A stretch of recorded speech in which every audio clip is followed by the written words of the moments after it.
What shall we do because we are in a dilemma. तो सबसे पहले तो हम बातें करेंगे कि यहां पर यह होना चाहिए था कि नहीं होना चाहिए था, and then after we will move forward. सबसे पहले मेरे दोस्त हम लोग शुक्रिया अदा करना चाहेंगे NHAI एजेंसी का, क्योंकि यहां पर पता है इनका जो सिस्टम था ना बहुत ही ज्यादा सॉलिड सिस्टम था।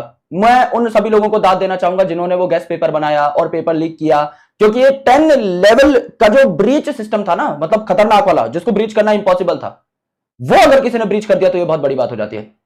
एक ऐसा पेपर जो कि ऑफलाइन कंडक्ट होता है, जो कि पेन पेपर मोड में कंडक्ट होता है, जिसके पेपर ताश के पत्तों की तरह बट गए हैं समस्त भारतवर्ष में, उसको ब्रीच करना बहुत डिफिकल्ट था। It is a very transparent paper, it was a very honest paper, जो कि दिखा सबको, हर बार दिखता है। कहीं ना कहीं चीजें उतनी परपेचुएट नहीं होती हैं, कई बार 1-2 सेंटर पे धांधली होती है, कई बार 3-4-5 सेंटर पे धांधली होती है, कई बार 500 बच्चे इन्वॉल्व होते हैं, कई बार 1000 बच्चे इन्वॉल्व होते हैं। चीजें मास लेवल पे रिपोर्ट नहीं होती, अगर रिपोर्ट होती है तो उनको दबा दिया जाता है।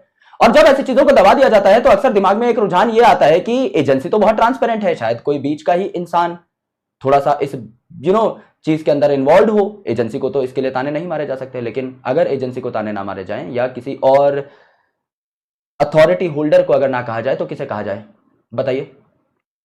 चाहे 4th फ्लोर पे है या 6th फ्लोर पे, ये हमें पता है, लेकिन हमें ये नहीं पता कि कौन से सेंटर पे पेपर लीक हुआ है। हमने एक ऐसा सिस्टम बनाया है जो 10 कदम अहेड है, मतलब उसको कोई ब्रीच नहीं कर सकता। इतना खतरनाक सिस्टम हम लोगों ने तैयार कर दिया है कि उसको ब्रीच करने के लिए स्वयं किसी खतरनाक शक्ति को ही धरती पे अवतार लेना पड़ेगा, तब जाके हो पाएगा। इंसान के बस की बात नहीं है।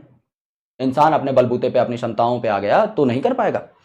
इसके लिए कुछ खतरनाक जादू टोना लगता है, तब जाकर के ऐसे काम हो पाते हैं, है ना। बहुत डेंजर लेवल का सिस्टम तैयार किया गया है, क्योंकि पिछले 10-12 सालों में तो हमने कभी सुना ही नहीं कि पेपर लीक हुआ है, या हमने कभी रुझान देखे ही नहीं कि पेपर जो है उसका फर्रा फटा हुआ मिला है साइड से, या हमने देखा ही नहीं कि ट्रकों में लाद लाद कर पेपर कहां ले जाए जा रहे हैं, कौन से सेंटर पर जो है पहले से टेप निकली हुई थी, हमें तो कुछ पता ही नहीं था, है ना।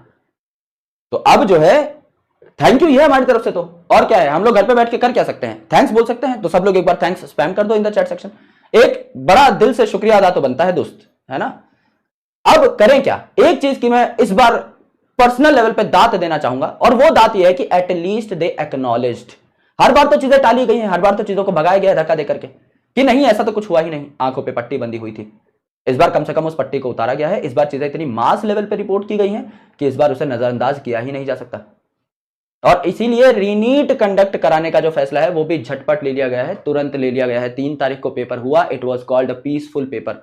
हम लोगों ने भी यही देखा कि हाँ पीसफुल पेपर था, कोई कहीं से कुछ चीजें सुनने में ही नहीं आई। 4-5 तारीख तक भी सब कुछ नॉर्मलाइज था। 6 तारीख को कुछ आना शुरू हुआ, 7 तारीख को वो चीज और परपेचुएट हुई, 8 तारीख को वो चीज और परपेचुएट हुई, थोड़ा सा और चलती चली गई, एंड 11 तारीख को वो चीज और ज्यादा भारी हो गई, एंड 12 को हमारे सामने रिजल्ट्स आ गए कि अब हमें ये पेपर दोबारा कंडक्ट कराना पड़ेगा।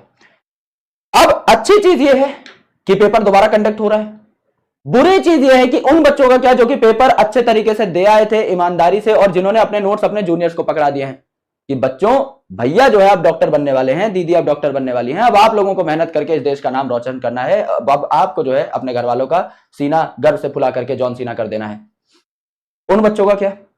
दूसरा, जो पेरेंट इतनी दूर दूर से कम्यूट करके आए थे, जिन्होंने पहले से इतनी परेशानियां झेल रखी हैं, जिन्होंने अपने बच्चे को कोचिंग में दाखिला दिलाया था, जिन्होंने अपने बच्चे को कोर्सेज दिलवाए थे, जिन्होंने बच्चों के साथ बैठ करके दिन रात लग करके मेहनत की है, उनका क्या? वो दोबारा कैसे कम्यूट करेंगे? उस चीज का पूरा एक स्टेटमेंट, एक खाका जो है हमारे पास होना चाहिए, तभी तो हमको पता लगेगा कि हमें आगे क्या करना है।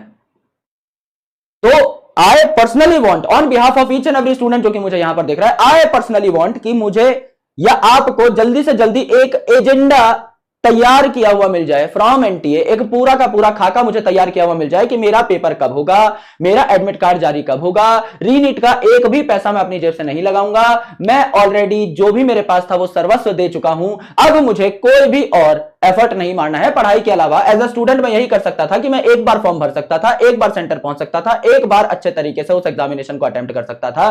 कुछ ऐसे लोग जहां पेपर बांटे गए हैं, बकायदा ये चीजें डिस्कशन में है, ये चीजें न्यूज में आई है कि जब पेपर बटना शुरू हुआ तो उसका प्राइस बहुत हैवी था।